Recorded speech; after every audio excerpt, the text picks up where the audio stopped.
We've codified our existence to bring it down to human size, to make it comprehensible. We've created a scale so that we can forget its unfathomable scale. Greetings. I am Hatshepsut, Pharaoh of Egypt. You see, I have watched the rise and fall of civilizations, the construction of empires, and the triumphs of mankind. But there are forces beyond any ruler's control. Forces that, when left unchecked, can lead to destruction. Episode 2. The Secret Annex. The days in the Secret Annex are long, filled with a quiet tension that weighs heavily on Anne and her family. Since their arrival in 1942, they've lived in a cramped, hidden space above Otto Frank's business in Amsterdam. The rooms are small, with windows covered to prevent detection, and the silence inside feels suffocating.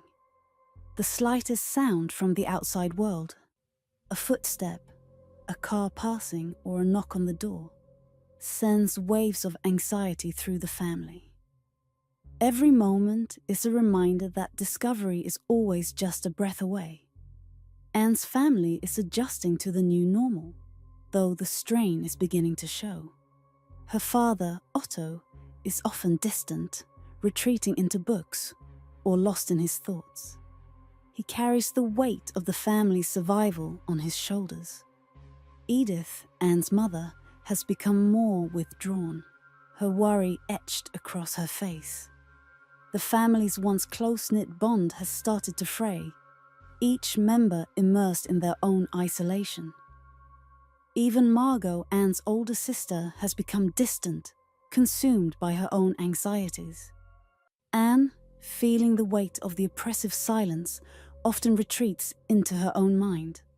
Despite being surrounded by her family, she feels lonely, trapped by the constant fear and uncertainty. "I think a lot, but I don't say much," she writes in her diary, reflecting on the difficulty of expressing herself in this strange, fearful new reality.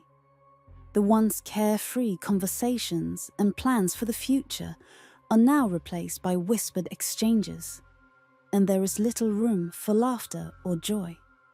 Her family's emotions have become buried under the pressure of hiding from the outside world, and the tension often feels unbearable. The annex itself is a constant reminder of the danger they are living in. The rooms are small and dark, with barely enough space to move around. The fear of discovery permeates every corner of their lives. Anne writes about the difficulty of finding solace in such an environment, where every day feels like a battle between hope and despair. The shadows of war loom large outside, and she knows the threat of violence is ever present. Yet, in the midst of this darkness, Anne holds on to the belief that there is still goodness in the world. "In spite of everything, I still believe that people are really good at heart," she writes, a quiet act of rebellion against the fear that surrounds her. Each day in the annex brings new challenges. There are the daily struggles of living in close quarters with another family, the Van Pels, and the dentist, Fritz Pfeffer. The tensions between the families often flare up, with personalities clashing in the tight space. The little comforts they once took for granted, privacy, fresh air, a change of scenery, are now out of reach. Yet Anne continues to write, pouring her thoughts into her diary, capturing the highs and lows of life in hiding. Her words are the one thing she can control, the one part of her life that remains untouched by the fear outside. Anne often reflects on the past, on the life she once knew, school, friends, and the small pleasures of normalcy. But she knows that those days are gone. The future feels uncertain, and every day spent in hiding is a day stolen from the life she dreamed of. Still, in the midst of this uncertainty, she finds a way to survive. She writes because she must. She writes because even in a world that seeks to erase her, her voice will remain.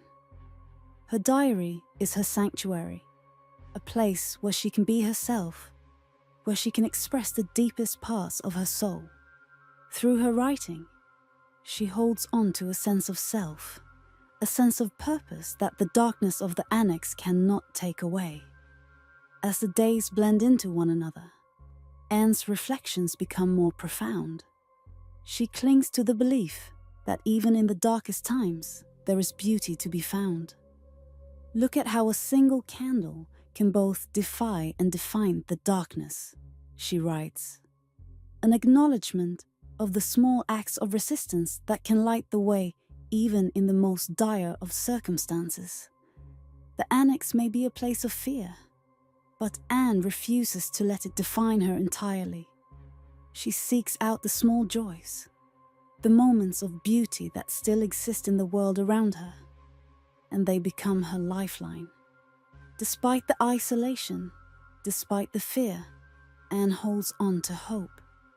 She believes that somehow the simple beauty of nature can provide comfort in the darkest times.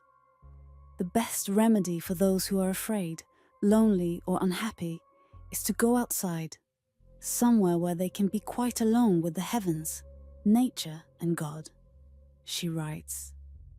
Because only then does one feel that all is as it should be, and that God wishes to see people happy amidst the simple beauty of nature. As long as this exists, and it certainly always will, I know that then there will always be comfort for every sorrow, whatever the circumstances may be. For Anne, the power of nature becomes a symbol of resilience, a reminder that even when the world feels as if it's falling apart, there are still small comforts to be found.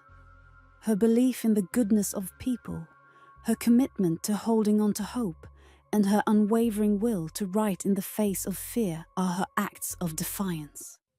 Her words, written in the quiet of the annex, will outlast the war, and in them she will leave behind a legacy that cannot be erased. Some more of her words include, "People can tell you to keep your mouth shut, but that doesn't stop you from having your own opinion.